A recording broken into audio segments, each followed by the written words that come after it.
بسم الله الرحمن الرحيم. الحمد لله رب العالمين، وصلى الله وسلم على سيدنا محمد وآله وصحبه أجمعين. إخواني وأخواتي، السلام عليكم ورحمة الله وبركاته.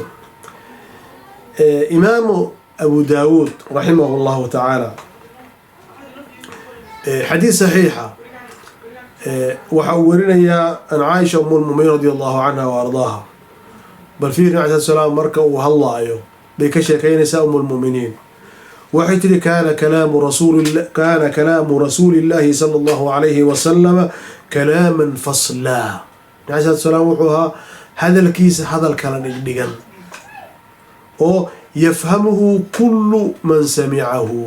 وحي لهي هذا الكيس قف والب او مغلا معناه وفهمه او عليه السلام هذا الكمحل بوبسيه موصلاهين اما سه جيجيدا oo maxaa la qof uu ku daalo muusan hayn, laakiin hadal wuxuu ahaa degan kala baxsan kala dhigdhigan oo qof walba oo maqla marka uu fahmayo naxaasad salaam ilaa marka carabi ahaayeen asalaam wuxuu ku hadlay af carabi waaye, quraanku waa af carabi, xadiis waa af carabi, haddana asal hadalkiisu wuxuu hadal fasliya oo kala baxsan oo degan oo qof walba oo maqla marka wax weeyaan uu fahmayo uu soo baahanayn inuu meel kale u laado.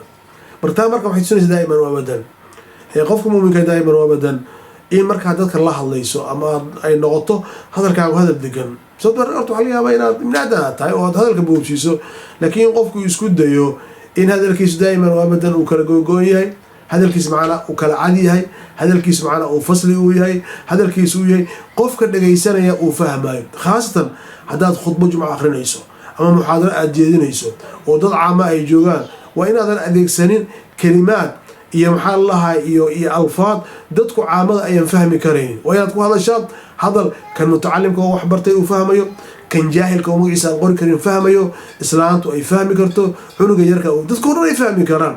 laakiin maca alasaf shadiid dadka qaarkood markay khudbo akhrinayaan waxay adeegsanayaan kalimaad dadka badanku xataa kii wax bartay marka qaarkood oo inuu qaamuus iyo dictionary inuu aad u baahayay oo ninka maxaa la aan caamiga ay ku adkaanayso inuu fahmo.